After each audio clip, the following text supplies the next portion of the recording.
नमस्कार. बऱ्याच दिवसानंतर परत एकदा तुमचे आपल्या चॅनलवर स्वागत. समजा तुम्ही आयुष्यातील सर्वात महत्त्वाची परीक्षा दिलीत. रात्रंदिवस अभ्यास केला, डोळ्यात स्वप्न, घरच्यांची अपेक्षा आणि शेवटी तुम्हाला मिळाले 80 मार्क. तुमचा शेजारचा मित्र, त्याला मिळाले फक्त 70 मार्क. आता प्रामाणिकपणे सांगा, नोकरी कोणाला मिळाली पाहिजे? 80 मार्क मिळवणाऱ्याला की 70 गुण मिळवणाऱ्याला? जर मी सांगितलं की नोकरी मिळाली 70 मार्कवाल्याला आणि 80 मार्क मिळवणाऱ्याला आणि 80 मार्क्स मिळवणाऱ्याला यादीतूनच बाहेर काढलं,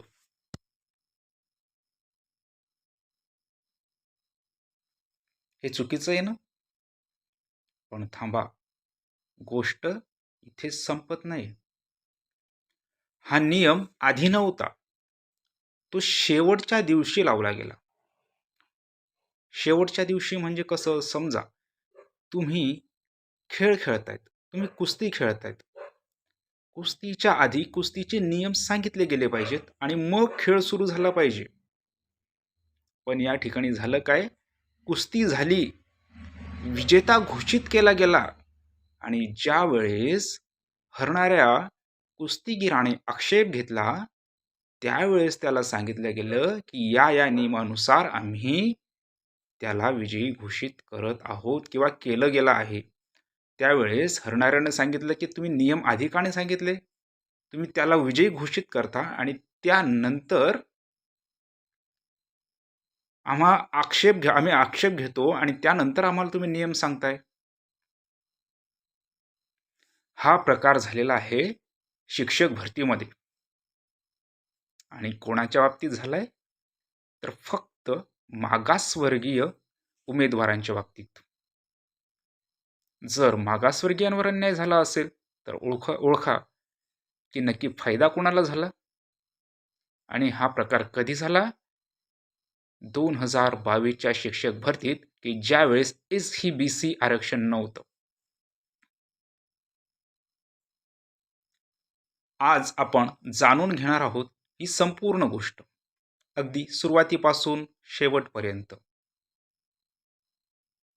एक छोटं गाव आहे. त्या गावात दोन मित्र राहतात. एकाचं नाव राहुल आणि दुसऱ्याचं नाव अमोल. दोघांचं एकच स्वप्न, शिक्षक बनायचं.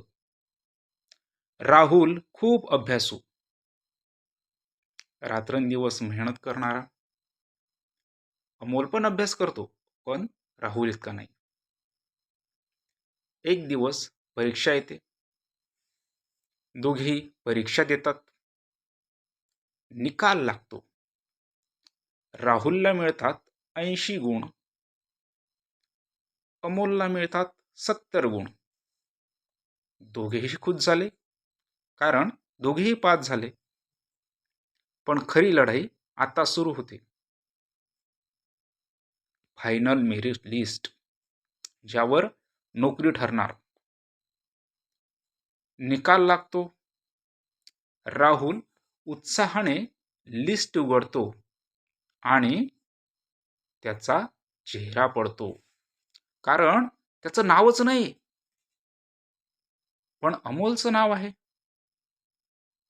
राहुल विचारतो, हे कसं शक्य आहे? मी जास्त मार्क मिळवले तरी मला का काढलं? सोपं स्पष्टीकरण. आता इथेच खरी गोष्ट समजून घ्यायची आहे. शिक्षक बनण्यासाठी 2 परीक्षा असतात. एक असते TET, टीचर इलिजिबिलिटी टेस्ट. ही फक्त पात्रता परीक्षा आहे. म्हणजे तुम्ही शिक्षक बनायला पात्र आहात का? यात पास झाल्यावरच पुढे जाता येतं. यात जनरल म्हणजे ओपन कॅटेगरीसाठी 60% तर मागासवर्गीयांसाठी 55% गुण मिळाले तर ते उत्तीर्ण किंवा पात्र समजले जातात. आणि दुसरी परीक्षा असते TAIT, teacher aptitude and intelligence test, म्हणजेच अभियोग्यता परीक्षा. ही मुख्य परीक्षा आहे.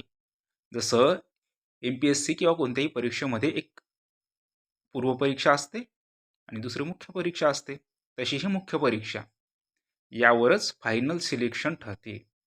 म्हणजे सोप्या भाषेत TET म्हणजे परीक्षा उत्तीर्ण झालात म्हणजे तुम्ही मैदानात उतरू शकता, आणि TAIT म्हणजे अभियोग्यता परीक्षा उत्तीर्ण झालात आणि चांगल्या गुणांनी उत्तीर्ण झालात तर तुम्ही जिंकलात.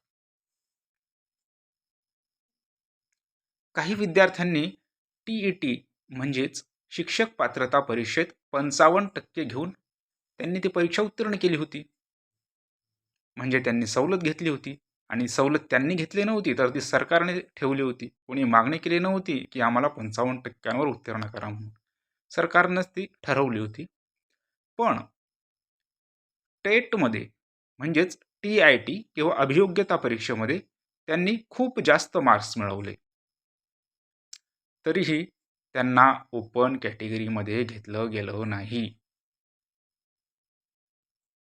हा सगळ्यात मोठा धक्का होता, आणि इथेच सगळ्यात मोठा ट्विस्ट आहे.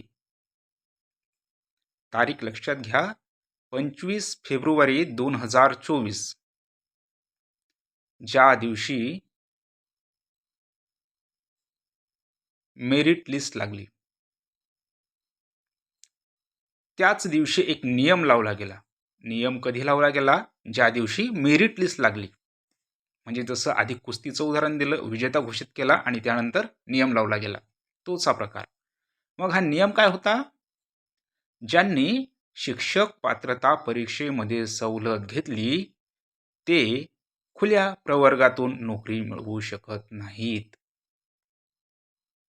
म्हणजे नियम आधी नव्हता, पण शेवटच्या दिवशी अगदी रात्री 11 वाजेनंतर लावला गेला. आता प्रश्न उभा राहतो, हा नियम आधी का नव्हता? तो अचानक का लावला गेला? कोणाला फायदा व्हावा म्हणून लावला गेला? आणि यामध्ये मागासवर्गीय उमेदवारांचंच नुकसान का झालं? अनेक उमेदवारांमध्ये असा आरोप केला गेला की त्यावेळचे शिक्षण आयुक्त सूरज मांढरे याने तो निर्णय अचानक लागू केला. पण महत्त्वाचं, सूरज मांढरेने असं का केलं? कोणासाठी केलं? आणि कोणत्या दिवंगत किंवा विद्यमान नेत्याच्या सांगण्यावरून केलं? याचा शोध घेणं गरजेचं आहे. अन्याय झाल्याचं कळताच उमेदवारांनी कोर्टात केस टाकली. सुरुवातीला संभाजीनगर हायकोर्टात केस होती. 1-1.5 वर्षच गेल्यानंतर ती केस नाकारण्यात आली. म्हणजे याची तर विरुद्ध निकाल दिला गेला म्हणा.